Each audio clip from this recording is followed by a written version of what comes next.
RTP. Don Ramón, a esta hora 8:11, justamente para ampliar el tema internacional, tenemos a Julio Schilling, internacionalista, politólogo, autor y director también de Patria de Martí. Vamos a hablar sobre la administración de Trump, que está buscando a cambio de que se pone en el régimen, pues enredadas migratorias, en qué consisten también estas enredadas y cuál es el objetivo real. Bienvenido a la mañana en RTP, estimado Julio, gracias por acompañarnos.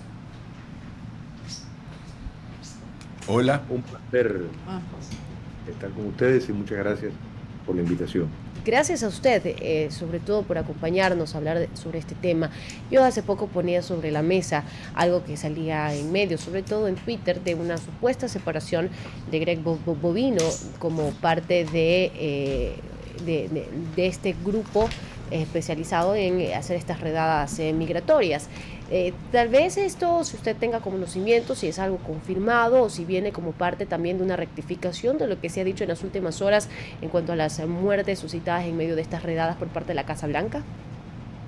Mira, el gran problema que estamos viendo es algo completamente ahistórico, o sea, algo que no ha ocurrido, y eso es que agencias locales no están cooperando, o sea, de las fuerzas públicas me refiero, que no están cooperando con fuerzas públicas federales.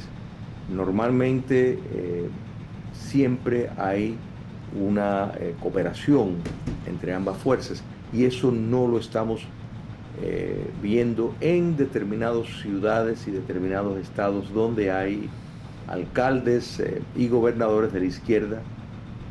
Y esto está trayendo enormes conflictos porque lo que podría ser una operación mucho más eficaz, más discreta, si se quiere, se está viendo las autoridades federales obligados a llevar a cabo una metodología que muchos encuentran ciertos problemas, incomodidades, y podemos argumentar que hay cierta base para aspectos de eso. Sin embargo, la política de ir hacia personas ilegales, particularmente personas que las autoridades federales tienen evidencia de que han cometido crímenes, esto pues se presenta un problema. O sea, en otras ciudades, por ejemplo, las autoridades locales cooperan. Si una persona es detenido, a lo mejor después que se verifica que propiamente tiene documentos o que tenían la persona equivocada, esto no se ve. O sea, esto se ve en ciudades, y valga la redundancia, que una ciudad como Minneapolis, donde la extrema izquierda busca proponer a muertos para tener mártires, para empezar los motines. Recordemos unos años atrás con un individuo que estaba totalmente utilizando drogas, que había estado preso, arrestado más de 2 docenas de veces, tenía armas de fuego contra mujeres embarazadas. Me refiero a George Floyd. Resistió arresto y hay un policía que está cumpliendo cárcel cuando la evidencia médica demuestra que murió por su propia condición de estar utilizando drogas, coronavirus. Entonces, quiere decir que son ciudades muy permisivas con este tipo de cosas, y lamentablemente lo estamos viendo aquí ahora también. Estimado Julio, yo escucho mencionar el tema de George Floyd, escucho mencionar el tema de las protestas hace unos años, y yo recuerdo que yo estuve presente en una ciudad estadounidense cuando se dieron protestas intensas, en Rochester, Nueva York. La gente salió a protestar porque salió un video en que se había pedido auxilio a las autoridades por un episodio psicótico de un ciudadano afroamericano que necesitaba atención de terapistas, trabajadores sociales. Llegó la policía, no supieron qué hacer con él, el tipo se fue caminando en la dirección contraria y le metieron varios tiros por la espalda. Muchas veces las reacciones de la gente son ante abusos de ese tipo, y yo creo que los antecedentes de una persona no justifican ese tipo de excesos violentos como los que hemos visto ahora otra vez en Minneapolis. Y la pregunta es, ¿qué se puede hacer para bajar un poquito el tono del discurso de la necesidad de combatir a una extrema izquierda, o combatir a las autoridades que refugian ilegales y mandar una ocupación de agentes del Border Patrol y de ICE, y empezar a trabajar en soluciones más racionales? Porque aparte está el miedo, y con esto concluyo, de que no haya límite. A los venezolanos, a los cubanos les han quitado el estatus especial migratorio, o han pretendido hacerlo. ¿Dónde va a parar la política de deportaciones? Mira, primero el ejemplo que usaste, no tengo la base, en el sentido que no lo tengo delante, y el contexto está incompleto que has dado, porque no es que simplemente alguien salió caminando y fue disparado. O sea, hay que ver el contexto de lo que ocurrió para propiamente dirigirme a eso. Creo que estás tratando de presentar la idea de abuso policial y de tratar de calmar los ánimos. Me parece magnífico. El gran problema es que esos ánimos están siendo enardecidos por la izquierda, por el alcalde, por el gobernador, que están literalmente pidiendo a las personas que pongan el cuerpo. Los otros días sacaron a los niños de la escuela, suspendieron las clases para que los niños fueran a manifestaciones. La utilización esto es un ejemplo solamente, la utilización de menores para llevar a cabo una expresión ya ideológica acerca de eso, pues entonces es claramente esto es lo que hacen en países comunistas. O sea, tienen la movilización de las masas forzada para llevar y dar la imagen que quieren proyectar. O sea, tenemos oficiales políticos electos de Minnesota específicamente pidiendo a las personas que vayan y pongan el cuerpo. Entonces, cuando una persona está obstaculizando, porque mencionas la referencia del caso de los otros días, el conocido, el señor que tenía el arma, lo tenía legalmente, el señor está resistiendo arresto, el señor está en sí tratando de impedir el cumplimiento de la ley. O sea, cuando una persona se va a dedicar a interferir un proceso legal, pues ya está militando, y está militando entendiendo de que está violando la ley. Entonces, si de contra de eso tiene un arma que no estaba bien expuesta, los policías tienden a tener más cobertura, sobre todo cuando hay muchas personas, porque alguien puede sacar el arma.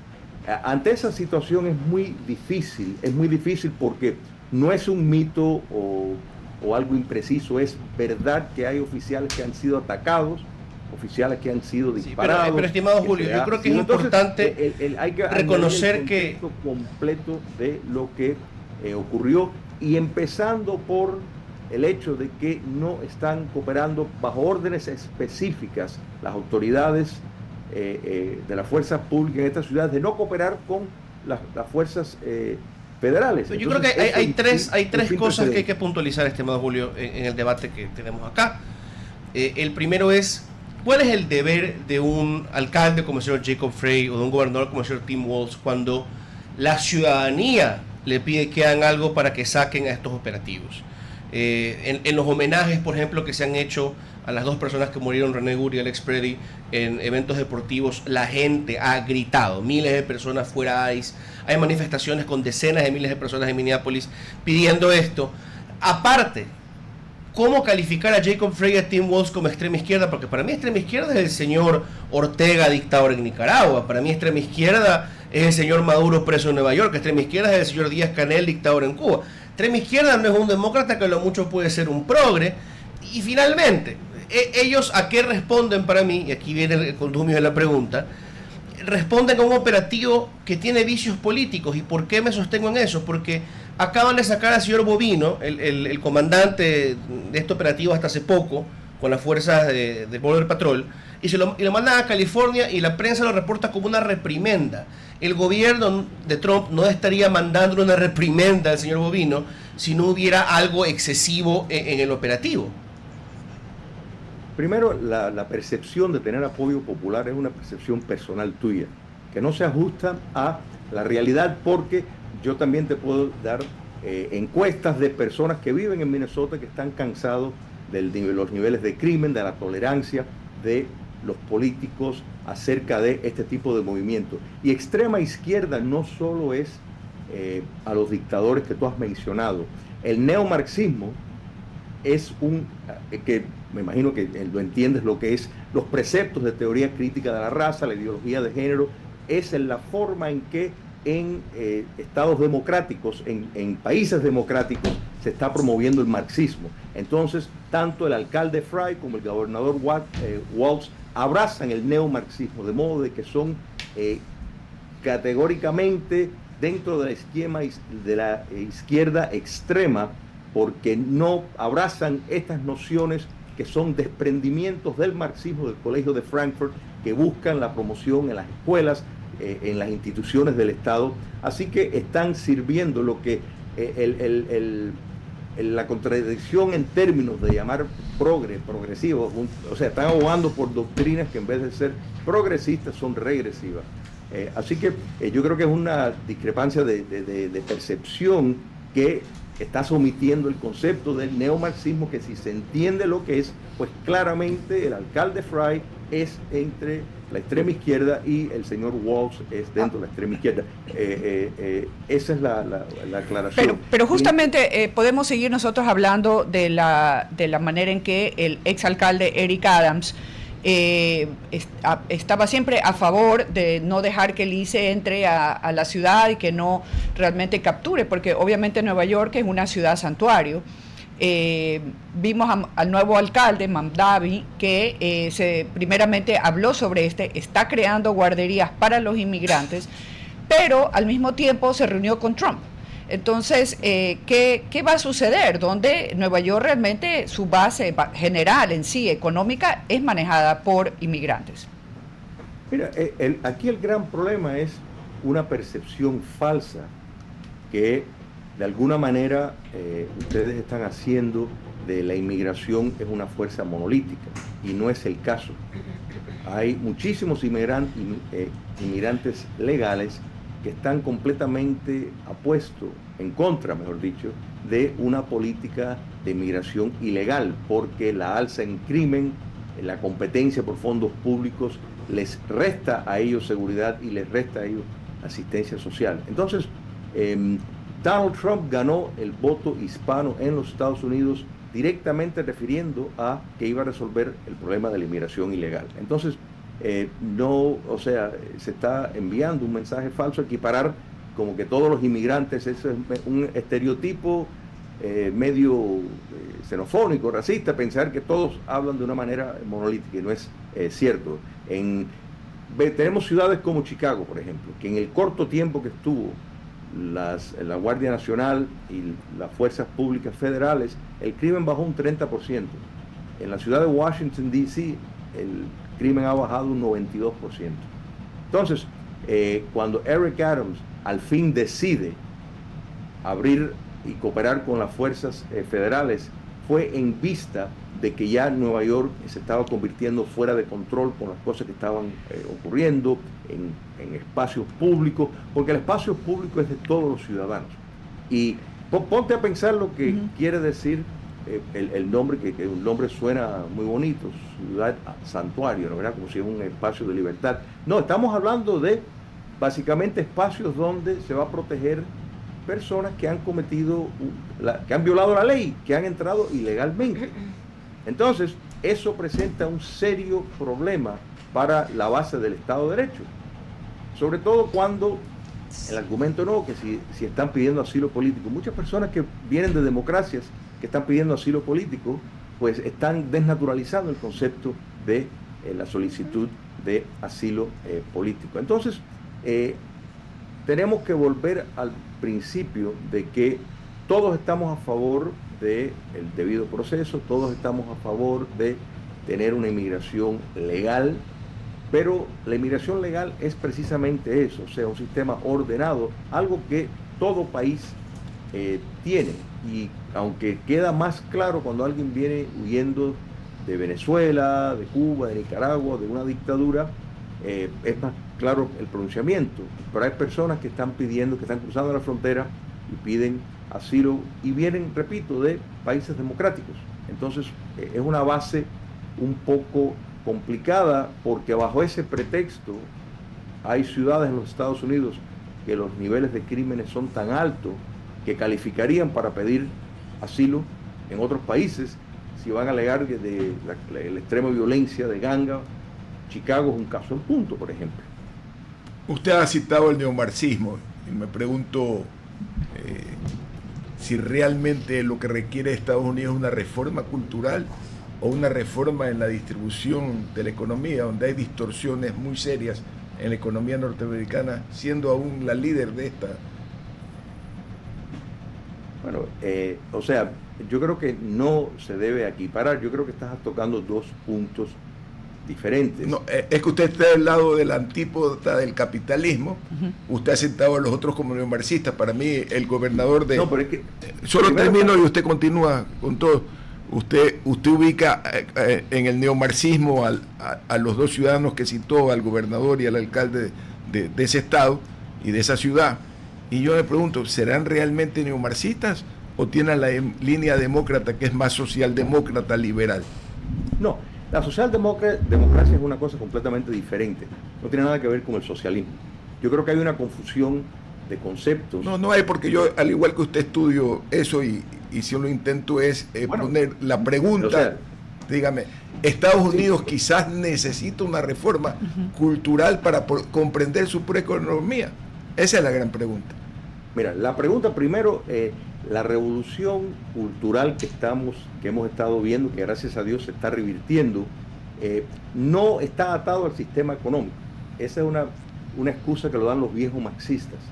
El neomarxismo, ¿no, verdad? El socialismo cultural opera de una forma completamente diferente porque ya incorpora conceptos de la propiedad privada, primero en el ejercicio del capitalismo de Estado, en el capitalismo concesionario, donde ya más bien tienen un parecido a nociones del fabianismo, o sea, el socialismo fabiano, de modo de que ya el concepto de capitalismo versus tener una economía centralizada, eso ha quedado atrás en el pasado. Entonces eso no tiene nada que ver a el precepto del neomarxismo, que todo lo contrario, reconoció, porque el Colegio de Frankfurt reconoció, y si tú has estudiado eso, supongo que sabes lo que yo estoy hablando, el Colegio de Frankfurt reconoció, la Escuela de Frankfurt, los beneficios de el capitalismo en cuanto a proveer bienes materiales. Sin embargo, es más bien se dieron cuenta y argumentaron que eso no iba a producir el nivel de concienciación necesario para hacer la revolución que ellos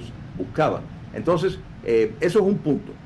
El otro punto que has establecido, las diferencias de nivel de ingreso. Bueno, mira, uno de los países que tiene la mayor igualdad de ingresos es Afganistán. Sí, todos están igualados por la misma. Ese no creo que ese es el... Usted me llevó hacia otro lugar, yo hablaba de otro tipo de diferencia, no estaba hablando del Gini. Pero déjame terminar de ahí. Es que usted me está ubicando en un punto que no lo he dicho y quiero clarificar. Si me deja desarrollar, o sea, si vamos a tener el debate, yo no tengo ningún problema, 3 contra 1, 5 contra 1, no hay ningún problema. No, si no se trata de eso. Déjame terminar la idea, Déjame terminar. Tu audiencia se va a enriquecer si escucha una opinión diferente a la de ustedes. Entonces, permíteme terminar. Precisamente la política de los aranceles en los Estados Unidos es para ayudar a la clase trabajadora. Va contra la doctrina de completamente el libre comercio, que es un mito. O sea, si algún presidente precisamente ha tenido que chocar con preceptos de su propio partido, que podemos decir desde los 90 hasta la elección de Donald Trump, promovía el libre comercio y promovía un tipo de política que a través del globo podemos decir que sí ha habido un incremento en la desigualdad económica, que ha beneficiado a personas que tienen título universitario a expensas de personas que no lo tienen.